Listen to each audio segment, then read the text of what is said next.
Halo teman-teman, jumpa lagi dengan Mister Nyeleneh. Setelah kita bahas tuntas tentang sistem suara khususnya speaker heavy duty anti kobong, sekarang giliran kita bahas peralatan pertukangan seperti bor, gerinda, dan semua alat yang kerjaannya berhubungan sama induksi elektromagnetik, dan tentunya kita bakal bikinnya jadi heavy duty atau anti kobong juga.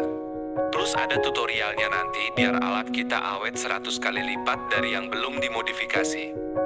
Tapi sebelum masuk tutorial, penting banget kita pahami hukum fisika yang jadi dasar kerja mesin ini, yaitu induksi elektromagnetik. Soalnya ini tuh seperti pondasi rumah Logan. Kalau pondasinya kuat dan kita paham gimana cara bikinnya, kita bukan cuma ikut-ikutan atau cuma nge-copy paste dari orang lain aja. Analogi mudah, kayak bangun rumah. Bayangin aja lo mau bangun rumah yang kokoh dan tahan lama. Apa yang pertama kali lo lakukan?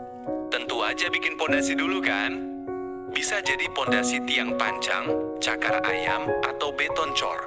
Intinya harus kuat dan sesuai dengan jenis tanah, serta ukuran rumah yang mau dibangun. Kalau pondasinya asal-asalan, meskipun bagian atasnya dibuat cantik dan mahal, rumahnya bakal mudah roboh atau goyang-goyang kalau ada angin kencang atau getaran. Begitu juga dengan induksi elektromagnetik di alat pertukangan kita, ini adalah pondasinya. Kalau kita paham gimana cara kerja induksi elektromagnetik, kita bisa ngerti kenapa armator bisa berputar, kenapa alat bisa menghasilkan tenaga besar, dan nanti kita bisa tahu mana bagian yang perlu kita perbaiki atau modifikasi buat bikinnya lebih awet. Apa itu induksi elektromagnetik? Secara sederhana, induksi elektromagnetik adalah fenomena di mana arus listrik bisa terbentuk secara otomatis di sebuah penghantar ketika penghantar tersebut berada di dalam medan magnet yang berubah-ubah, atau kalau penghantarnya digerakkan di dalam medan magnet yang tetap. Sejarahnya singkat nih kan? Fenomena ini pertama kali ditemukan oleh ilmuwan Inggris bernama Michael Faraday pada tahun 1831 dan juga secara terpisah oleh ilmuwan Amerika Joseph Henry di waktu yang hampir sama.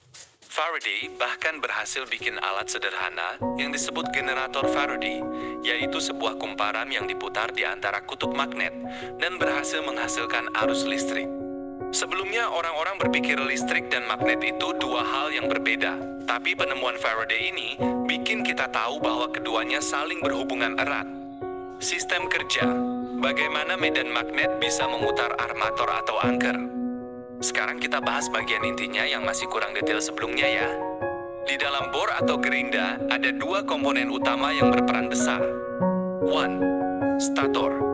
Bagian yang tetap diam biasanya berisi kumparan kawat tembaga yang ketika dialiri arus listrik akan menghasilkan medan magnet yang kuat. Kadang juga ada magnet permanen di statornya. 2. Armator atau anker. Bagian yang berputar juga berisi kumparan kawat yang ditempatkan di antara medan magnet stator. Nah, cara kerja sistemnya begini. Ketika kita nyalakan alat, arus listrik masuk ke stator dan menghasilkan medan magnet yang kuat dengan kutub utara dan selatan yang jelas. Kemudian arus listrik juga masuk ke kumparan pada armator melalui bagian yang namanya komutator dan sikat karbon. Saat kumparan armator dialiri arus listrik, kumparan itu sendiri akan jadi magnet elektrik kecil dengan kutubnya sendiri. Nah, ini yang penting. Medan magnet dari stator dan medan magnet dari armator akan saling berinteraksi. Seperti kita tahu, kutub magnet yang sama akan saling tolak-menolak dan kutub yang berbeda akan saling tarik-menarik. Interaksi tarik-menolak ini yang menghasilkan gaya putar pada armator, sehingga armator mulai berputar, dan gerakan putar ini yang nantinya dikirim ke mata bor atau bagian pemotong gerinda melalui poros mesin. Jadi intinya, medan magnet dari stator bukan hanya buat nginduksi arus di armator, tapi juga berperan langsung buat menghasilkan gaya yang bikin armator berputar. Semakin kuat medan magnetnya, semakin besar juga tenaga putar yang dihasilkan.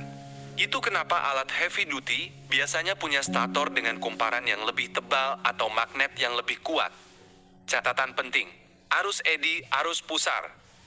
Seperti yang kita bilang tadi, ada sisi gelap dari induksi elektromagnetik yaitu arus eddy, yaitu arus listrik yang terbentuk secara tidak sengaja di bagian logam mesin.